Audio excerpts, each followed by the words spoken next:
Hey everyone. Today I have an absolute icon on the show and super excited to chat with Todd Cochrane. You all would have heard of Blubrry Podcasting, the hosting, and you've probably seen him online with the new media show that he does with Rob Greenlee. And of course, he has the Geeks News Central of his own. He is online all the time. And like I said, he's an absolute icon in the podcasting industry. So an absolute honor to have you on the show. Well, thanks for having me on. Appreciate to be on. And a fellow Minion fan. That's right. Gotta love. You're all right Minions. in my books. That's awesome. So, clearly you've been in the podcasting industry for years. What got you into the podcasting industry, and what has surprised you most about the growth and the changes over the years? Yeah, before the modern internet, I was running a bulletin board, was doing communications, which would take weeks to transit the country or the world. And then when the modern internet came, I decided to be a blogger, and that's a pretty bad one. So, it's strange how things happen, but I was just in the right place at the right time and heard about podcasting. And I said, well, I love to talk. And so where I was a pretty poor blogger, I turned out to be a decent podcaster, and really was very, very early in the space. Probably, I think we narrowed it down to like one of the first 30 shows or something like that. Wow. So yeah, it was real early. But the first show was done with a LabTech microphone from Walmart, $14.95. You can imagine how the audio quality was on that. But no, it was really the desire was just to share my passion about tech. That's how it kind of got going. That's awesome. And so that was you. Obviously, do you have to figure out all like the nitty gritty and the behind the scenes and like how because there would be no other industry leaders. You'd have to figure it all out yourself. Yeah, it was all, we made it up as we went, and there was no hosting companies yet. There was manual creation of RSS feeds. It was real. So you had to be a little bit of a tech nerd to make it work. And that's why there was so many tech shows in the beginning days. But then very, very quickly, within about a year, then some of the tools started to happen and it got easier. But thank goodness we don't have to do some of those things we did. But it was just like, it was like that first advertising deal I did with GoDaddy. I didn't know how much to charge. I had nary a clue. And I literally charged 10 times less than I should have charged. As always is the case. Yeah. So it was, it's purely, we kind of figured out as we went. But thank goodness we're at a point today where things are kind of figured out. Now people are just trying to grow their shows. I know it. So do you think it's easier now or harder? Because you have all the tools, there's the software, but there's also the monetizing, the promotion, the getting the audience. Like, would you say it was easier back then or now? Well, there was no iPhone, there was no Facebook, there was no Twitter, there was no social media per se. You had your website, you built your brand, and that's what you had to live and die by the sword on. It was really building your brand and then building authority in any way you could. And you were hanging out on chat boards and wherever you could find an audience. And really that true that still happens today is that word of mouth was key. 6 degrees of separation was really in effect because it was like other people telling other people telling other people. And ultimately that's how you build an audience, because there was no way to really get the word out because mainstream media was completely controlled. And that was part of our thing about podcasting in the early days was let's bypass the man. Let's bypass Microsoft. Let's bypass all these companies that controlled what you saw and heard, not only on media, but on the internet. And I think we've been very successful at that. Yeah, it's grown and changed in leaps and bounds. And in one way, it's kind of scary and it's cool. And on the other hand, it's like, what's next? Who knows? Right. And I'll get your opinion on that soon. So how did you start Blubrry? Where did that even come from? Out of necessity? Well, what it really happened was I had done that deal with GoDaddy in June of 2005. And after that first month, we came back and we're having the conversation about signing for a year, and we did the negotiations on the deal, and I had actually underbid myself, but there's a whole story to that. But ultimately, at the end of that conversation, when we had finally got the contract figured out, a gal by the name of 𝗁𝗃 𝗵𝗃, she's really the genesis point of Blubrry and the company that actually is behind it, which is called 𝗁𝗁. Right. She said, "Do you know other podcasters that would like to advertise on podcasts?" And I'm like, "Yes, I do," because I had already formed a tech network. Perfect. So I went over to those shows and said, "Hey, here's the deal. GoDaddy wants to advertise." In the meantime, my brain's working. And on my next podcast, I basically said to my audience, I need a lawyer, I need an MBA, I need a programmer, and I need a graphics guy and a graphics person. And I said, we're having a free conference call in like 10 days. And if you can bring one of those skills. So on that phone call was a lawyer, a developer, an MBA, and me. I'm the graphics guy. Said, "Hey, I know a developer. Get him on the phone." And we literally formed the company over the phone. We never saw each other for the first 6 months. It was crazy. And it was born from my original tech show. That's crazy. Yeah. And obviously, the features, the interface, I mean, so much has changed with the company. Yeah. What are you most proud of? Really, our stats. If we go back, that was the first major project that we had to figure out. And we launched the stats in 2006. And it was really because we had to get rid of all this junk that was in the data. And Angelo, who is the founding CIO, he really was the genius behind that and came up with the algorithm. And really, a lot of the stuff that is measured today, the IAB tech spec that is today, at least 10 pages of that spec really originated from a group called Association for Downloadable Media, which formed, but Angelo headed up the measurement group and essentially wrote that document. So when IAB came in place, we handed that paperwork over. So what Libsyn, Podtrac, and us had agreed on back like in 2007 or 2008 was really the genesis piece that started to build the IAB tech lag measurement data piece. So it's kind of funny.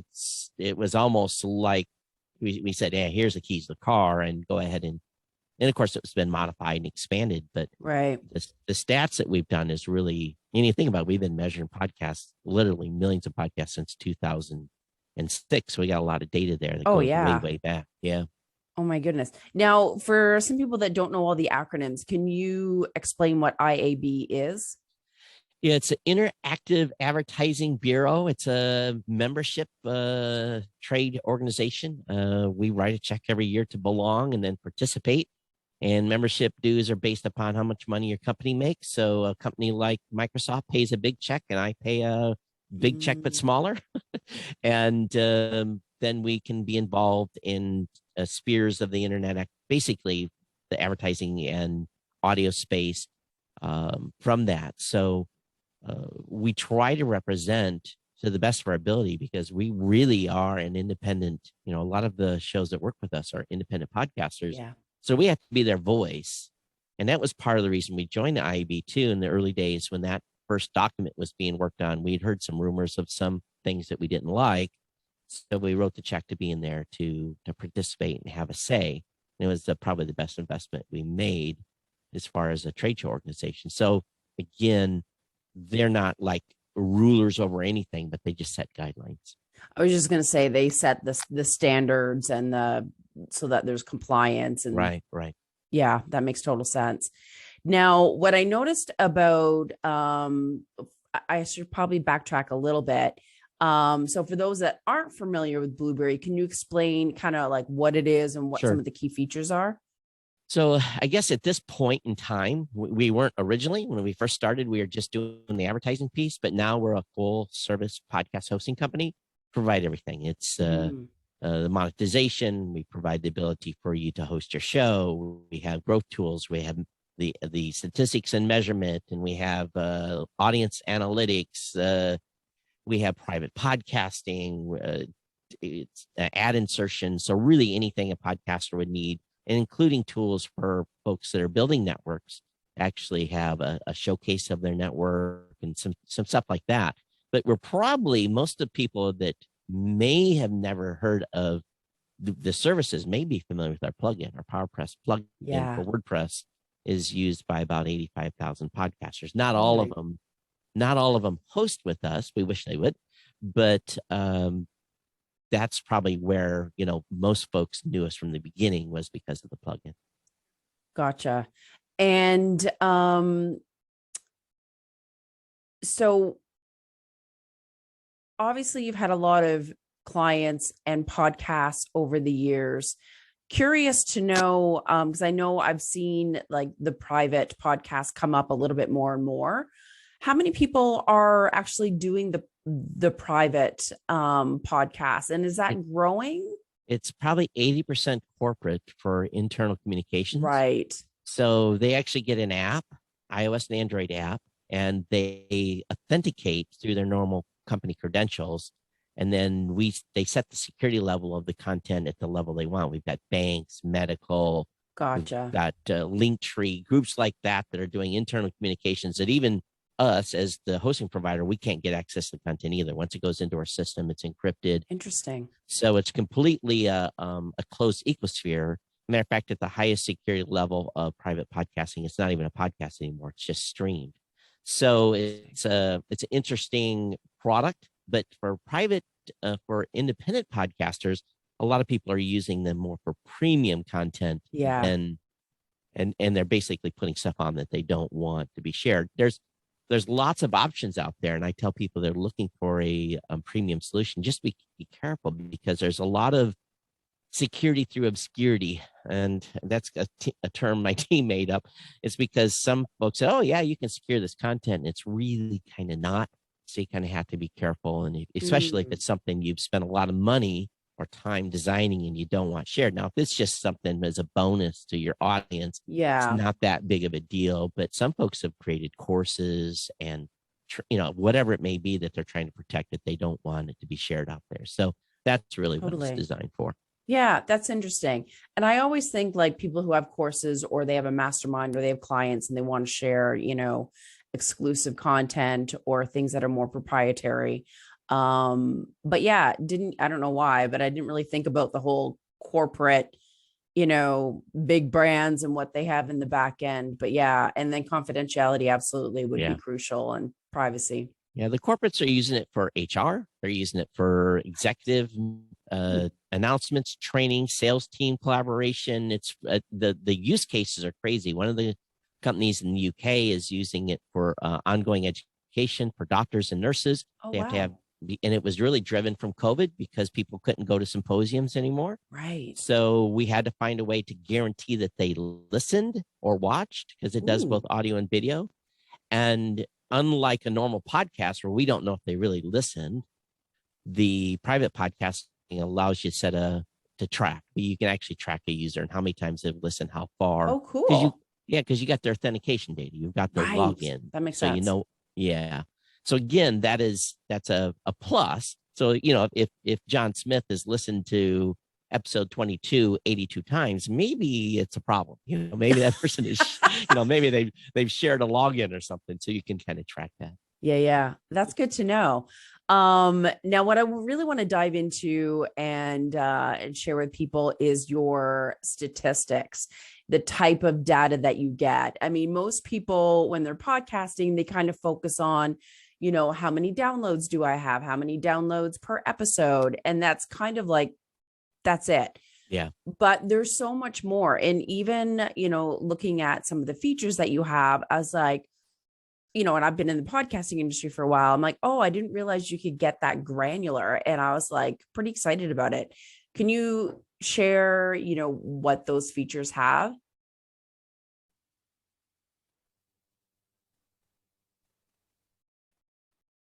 I lost you for a second. I know it froze. I'll just have to cut that out. Yeah. So, the stats in itself, if you think about it, and a lot of podcasters get wrapped around the axle, and they're in there 5, 6, 7 times a day, and or they're sitting there hitting refresh. And I kind of used to do that a little bit too in the early days, because it's kind of exciting, but also it can be kind of like, oh my God, what's happening? So what we've tried to do, and our focus, and this has really been a focus for the last 2 years in rebuilding our platform, is I've told the team everything we do, when we think about how it's going to help the podcasters, we have to help them grow. We got to give them actionable information that allows them to say, and I need to make a change, or I'm doing good, or something's sliding. So we've had this data for years. It's a partial play data, and no one ever understood it. And so we put it in what's called a retention graph. And this has just made people kind of like do backflips, because what it really does is it gives them a picture into a subset of their listening audience. Now, people follow or subscribe a show, and as soon as the episode's popped out, it goes to their favorite podcatcher, and that just downloads and it's gone. And we still don't know if those people listen, besides what the data, Spotify and Apple and Google give us back from their data sets from client-side data. But what we do when someone actually hits play versus having followers subscribe, we track what happens with that media. And if they hit stop at any point, we know within 10 or 15% where they hit stop. And we can actually track on a retention graph how long they've stayed. So we've come up with a metric that allows people to say, hey, you've got like a 82% retention, meaning the listener made it to 75% of the show.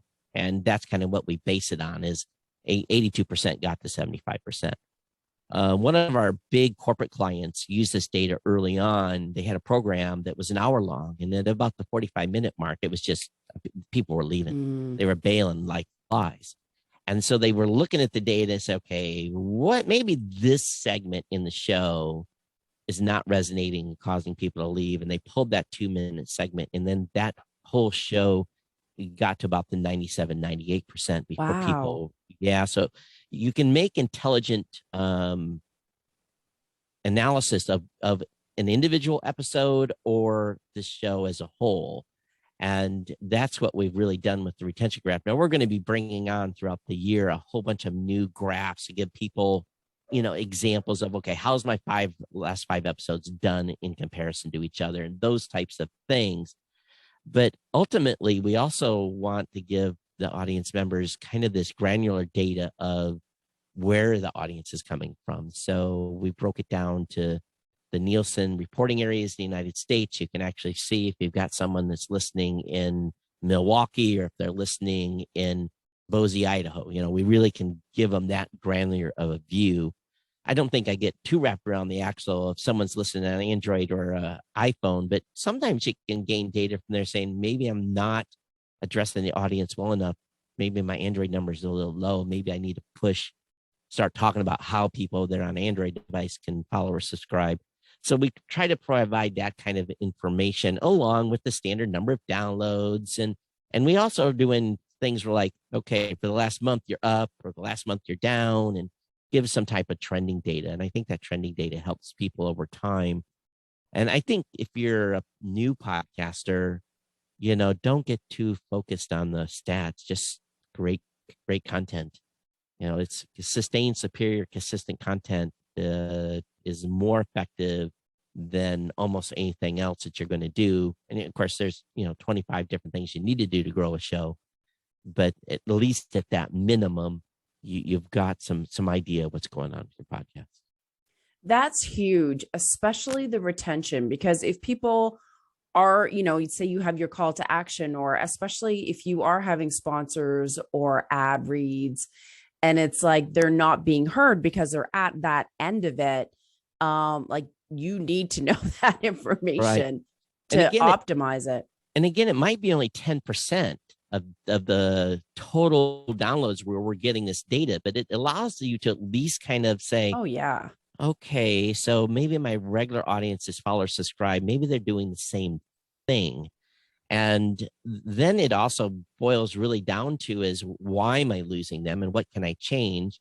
And I always caution people, only do one change in your show at a time, and then, go a number of episodes to see if it was effective, because you don't want to change too many things. We're all creatures of habit. I think when we listen to podcasts, we know what's coming next. Yeah. Especially if we're listening to a show, and if you start really mixing the thing up, people are going to get confused and maybe cause them to bail.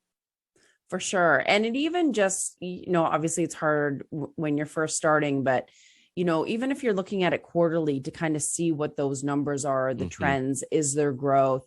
I had one client that he did interviews and solo episodes, and actually found that his solo episodes got way more downloads than the interviews. So it's like, okay, it's time to make a switch, do an interview here and there kind of a thing. But that's huge information to know what's working. Even topics, like if you have all these topics about, I don't know, processes and procedures, and they're not getting any listens, but one's on XYZR, will do more of that, because you're obviously attracting your avatar more effectively. It's great information to have. Rob Greenlee and I do a co-host show with the New Media Show together, and him and I, our shows when we're together by ourselves do better by far than any time we bring a guest. And it doesn't matter who the guest is. I've had some very big name people in the podcasting space, and those numbers are always lower. It's bizarre to us. It is. But they come, people, and ultimately though, you as the host are in people's heads, so they come to listen to you. Yeah. And if the guest brings value, that's good, but sometimes maybe you've got more authority than you think. That's a great tip for someone. Yeah, absolutely. And for me, it's like, I like shows where there are two people having a conversation, like especially co-hosted, because there's a certain chemistry between between you and Rob, and you could probably finish each other's sentences by now. And just that rhythm and your insight and the way you play ideas off of each other, it's very engaging. So I could see why people would want that. And sometimes a guest or a co-host will help carry you when you're having a bad day, and vice versa. And, having done a solo show for 1,600 episodes though, but I'll be frank with you, I don't have to rely on anybody. And if I'm feeling good, I pull up the mic. Yeah. If I'm feeling bad when it's Rob and I have to go. I still have to record. And that, because he's got his schedule matched to mine. So that is the benefit of being a solo. But again, if you're being a solo show, then you got to bring your A game. It's like, you're going to laugh, but I'm going to hold up an empty Red Bull can here. That's my go-go juice before I do my solo shows, to make sure, if I'm had a long day, make sure my energy's up, so that I don't come across as this, you don't want boring. No, I know it. There are some, I do some solo episodes, I'm not comfortable with it, but I know I need to, and I fill holes or whatever. But some people that are they're on and they can talk for half an hour, and I'm they can just wing it and go. And I'm I need to prepare. And it depends on your personality, right? I think so. And it's, I be honest with you, when I started doing live, the reason I did live is I was bored being alone doing the shows. I needed a little audience interactivity. It's just, if it didn't matter with 4 or 5 people that came in live, they would make a comment. It was just enough to kind of keep me oh, yeah, they're listening, they're engaging. And I think oftentimes podcasters are looking just for that little bit of when you don't get an email back from your audience, when you've asked them to email you, you kind of well, they don't love me no more, So you have to get your feedback wherever you can to keep your motivation up. Absolutely. And just having that interaction, and you have to do what sparks you, right? I love doing interviews. I love meeting new people. It's fun for me. So, I'm probably going to look more alive than when I do a solo episode. Right. For sure. Now, from your perspective, when someone is starting a podcast, they're new to the industry, what are some tips that you would give them, or what to focus on and as a priority? Oh, some podcast coaches are going to hate me. So don't do more than 2 or 3 episodes to begin with, because episode 1 is not going to sound like 5. 5's not going to sound like 10. 10's not going to sound like 20, and so forth. It's okay to be a few ahead, but I wouldn't be too much farther ahead than that. Definitely get a podcast out every week. We have, years of data that shows weekly shows do better than bi-weekly. And the reason is simple. People build you into their lives. They're going to listen to you on the treadmill at 6 a.m. or they're going to listen to you on the commute now that we're back. Some of us are back commuting. So they build you into their schedule. And when you're not there, they're going to fill you with somebody else. Have good energy. If you're not feeling it, don't record. But make sure you get it out on schedule. You know? So if that means making up time. And probably the most controversial thing, if you're doing seasons, people are going to flip. If you end season 1 on Friday, season 2 starts on Monday for the first 2 years. If you're a new podcaster, you have to be there every week. Now, if you're Oprah, you can take seasons and you can take 3 months off. Okay? Totally. Or if you have a good strategy to build your audience and say, hey, we're going to take a 6-week break, but there's going to be something on the website for you to chew on, or maybe a little audio sample or a remix of something to keep them going. That's okay. But when I tell people they can't take a break for 2 years, I get scowls. I bet. But it's what it takes. You have to grind through this to build an audience. And especially if you don't have authority already. I had 2 goals with my tech show. Number 1 was to build authority in the tech space. So I could go to trade show events and get press passes and all that stuff. And the second thing was invoked by my wife to monetize. She said, this thing's got to pay for itself. It can't be a boat anchor. So it was I had 2 goals and I achieved those both. And then, so I think it's important for a podcaster to really have a goal. So if your goal is authority, great. If your goal is monetization, great. But set a fixed goal for your show. If your goal is to have a good time, have a good time. You don't have to monetize. If your goal is to educate people or save someone or whatever it may be, just set a goal for the show. And I think it really allows you to laser focus on what you share in your podcast. That is true. And it even affects what you do and how you do it. Like if your goal is lead gen, or if you're, like you said, educating people, or maybe it's just part of your content marketing to get more visibility. It's not all about the sponsorships and the ads. There's so many different facets. 50% of the podcasters don't want to monetize because they're using podcasts for a different reason. Totally.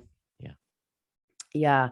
Now, what do you think is missing in the industry? What do you wish, if you waved your magic wand and... It's very, very simple. We got to put money in the 47% of people that are not monetized that want to be monetized. That's what's missing. And, in the early days of podcasting, there were no big shows. So everybody got a deal. They didn't care if you had 10,000 downloads or 5,000 per episode or whatever it was. They didn't care. They just wanted in the content. So we were putting 500 shows on an ad bot. And now media buyers want to put 3 or 4 or 5, and they want to be every other episode or whatever it may be.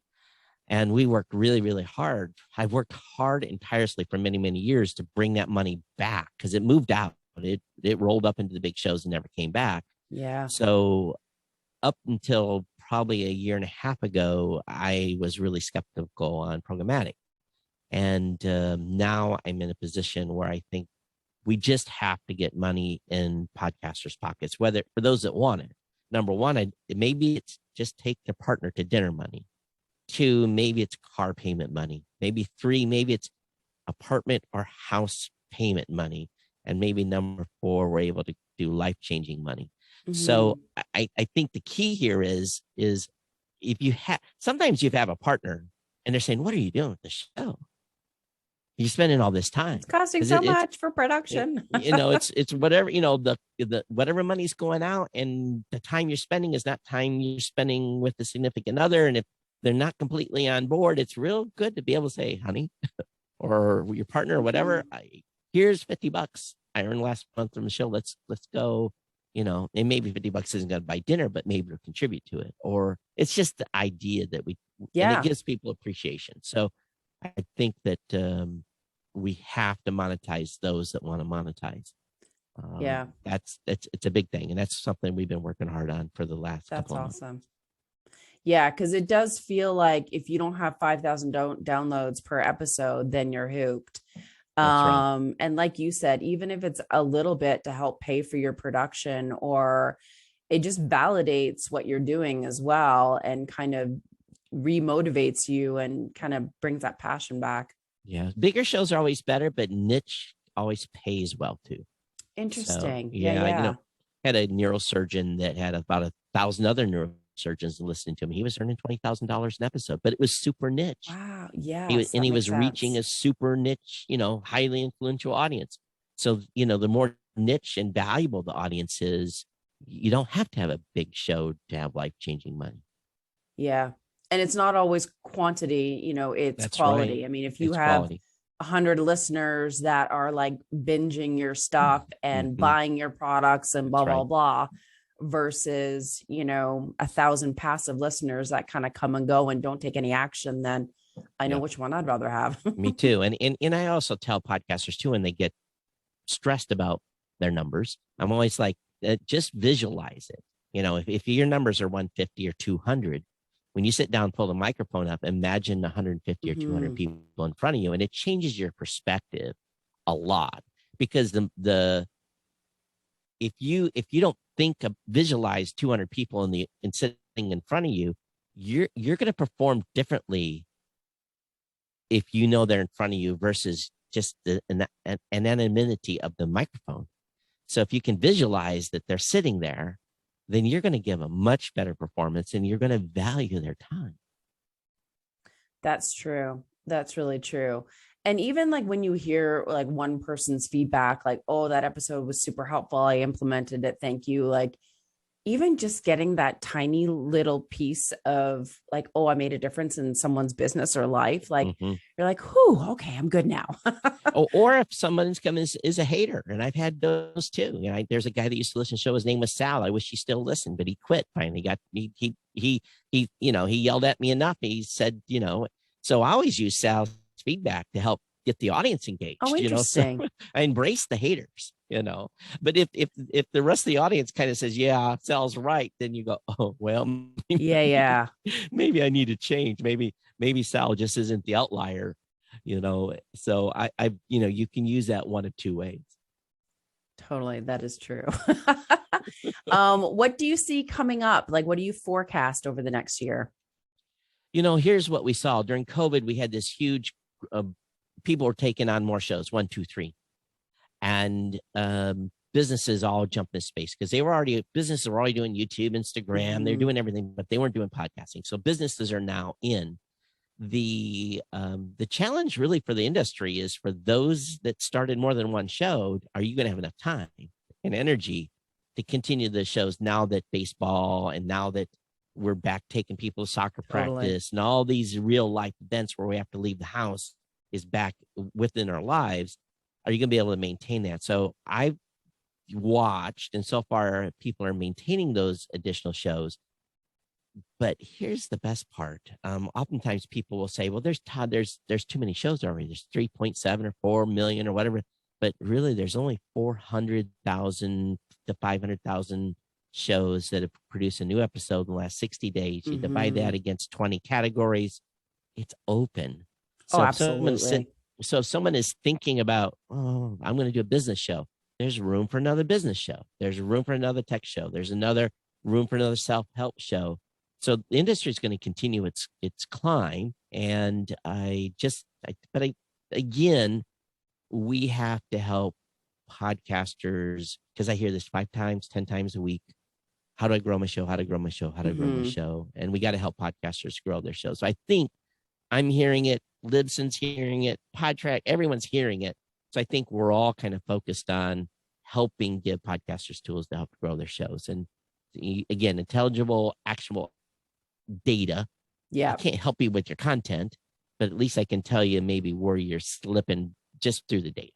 And hopefully we're able to give people enough actionable information that they can grow their shows. It's tough. It really is. I understand. Yeah, it can be, just to stand out. I always tell like my clients, like the more you niche down, the better. Like, don't be afraid to be very specific. And don't try to be like other podcasters, or like, they're always like, oh, share some shows that I can template after. I'm like, well, here's a bunch of different ideas, but you have to be authentic and you have to make it your own. And don't shop categories. A lot of podcasters are now shopping categories. True crime is hot. I I don't know nothing about true crime. So there was no way I could fake a show. No. Chasing a genre. So, you have to chase your passion, not chase a category that might be currently a little bit low. Agreed. And true crime is really popular. It's crazy. I know. And those are some fanatical audiences. Yes, they are. Loyal. Kind of like Comic-Con people. They're very fanatical. Awesome. Well, how can people connect with you, find out more about you, and obviously Blubrry, and kind of diving into those statistics and features?